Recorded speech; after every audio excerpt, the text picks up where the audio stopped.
Hello friends, कैसे हैं आप लोग। हमारे YouTube channel study with expert में आप लोगों का स्वागत। फ्रेंड्स, आज हम बुक्स किताबों पर स्पेशली चर्चा करना चाहता हूं। देखिए दोस्तों, हम लोग की फर्स्ट प्रायोरिटी प्राथमिकता होनी चाहिए कि एनसीईआरटी की बुकें कम से कम 10th क्लास तक तो आप लोग पढ़िए उसको, है ना। अगर आप सीरियसली तैयारी कर रहे हैं तो 10th क्लास तक तो कम से कम एनसीईआरटी की बुक 5th 6th 7th से लेकर के ठीक 10th क्लास तक पढ़िए उसको। एक बार दो बार नहीं, उसको बार बार पढ़िए। जितनी बार आप एनसीईआरटी की बुक को पढ़ेंगे उतनी बार आपको कुछ ना कुछ उसमें नया भी मिलेगा।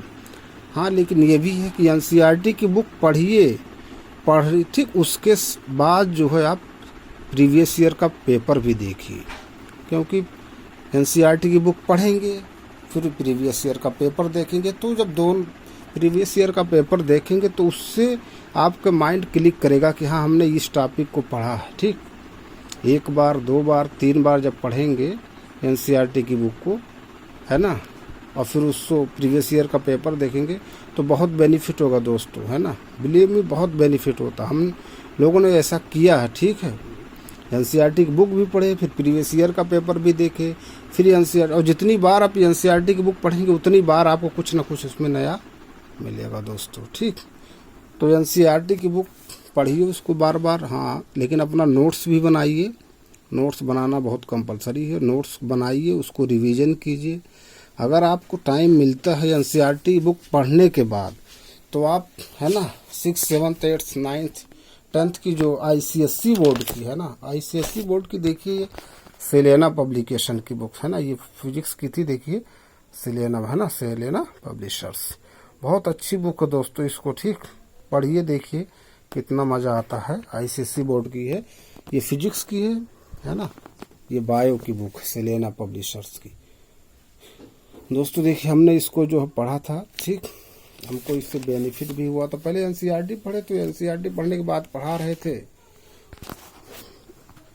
तो ये आईसीएसई बोर्ड का स्टूडेंट था, उसको पढ़ा रहे थे, तो उसमें फिर हमको जो है पढ़े तो हमको अच्छा लगा। कुछ उस बुक से हमको बेनिफिट हुआ, कुछ इस बुक से हमको बेनिफिट हुआ, है ना।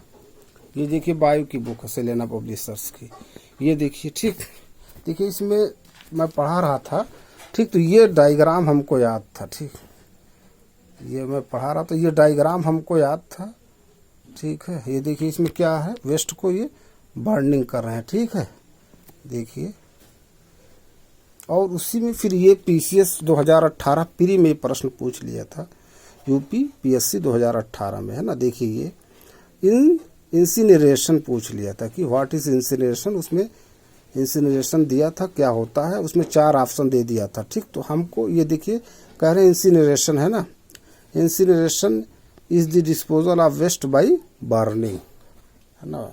तो इंसिनरेशन में क्या होता है, जो वेस्ट होता है उसको बर्न किया। तो देखिए ये ठीक डायग्राम हमको याद था। ठीक, तो इसी से फिर हमने इंसिनरेशन को हमारे माइंड में आया कि, है ना, बर्निंग जो है, तो इसको मैंने यूपी पीएससी 2018 में आया तो इसको क्लिक किया, तो ये मेरा सही भी हो गया था दोस्तों। ठीक है, तो कुछ होते हैं जब आप पढ़ेंगे, है ना, तो उसके जो है कोई डायग्राम अगर है ना, उसी को अगर आप पढ़े हैं, देखे हैं सीरियसली, तो उससे आपका है बेनिफिट हो जाता है। देखिए इसमें क्या कर रहे हैं, methods of safe disposal of wastes के, है ना।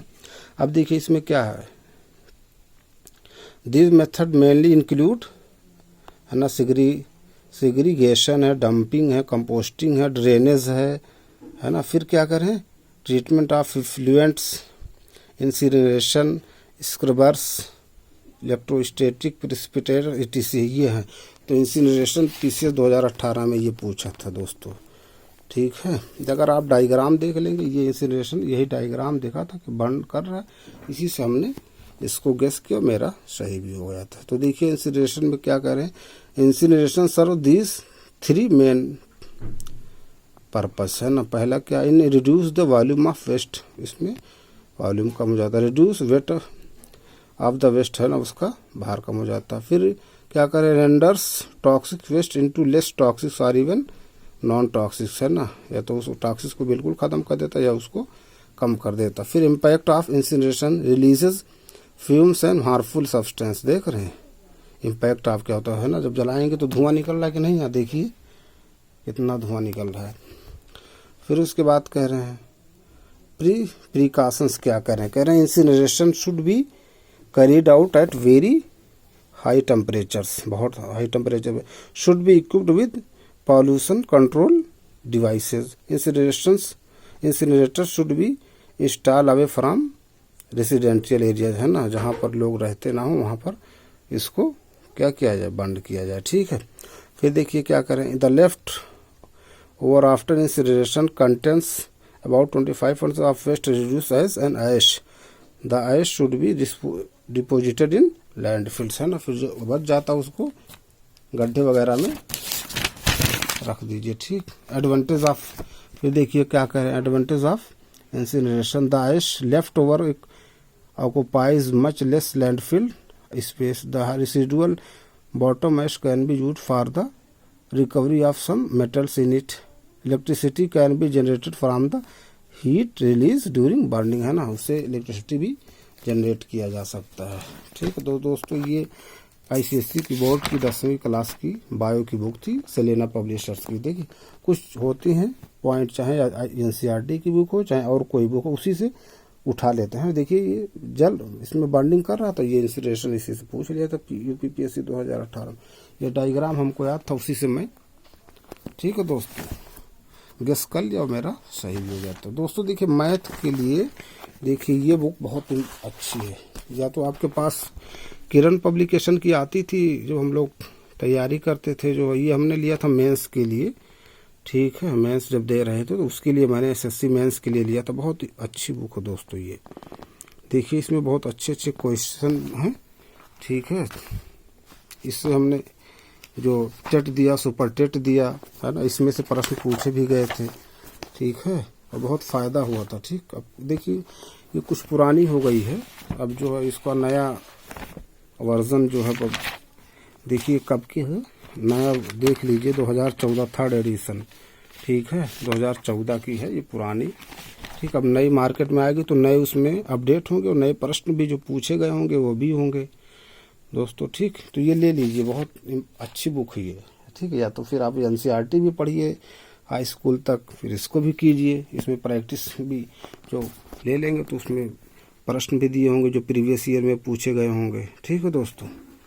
तो ये सब बुक ले लीजिए, पढ़िए बार बार, नोट्स बनाइए, ठीक है। एक प्रश्न और जो है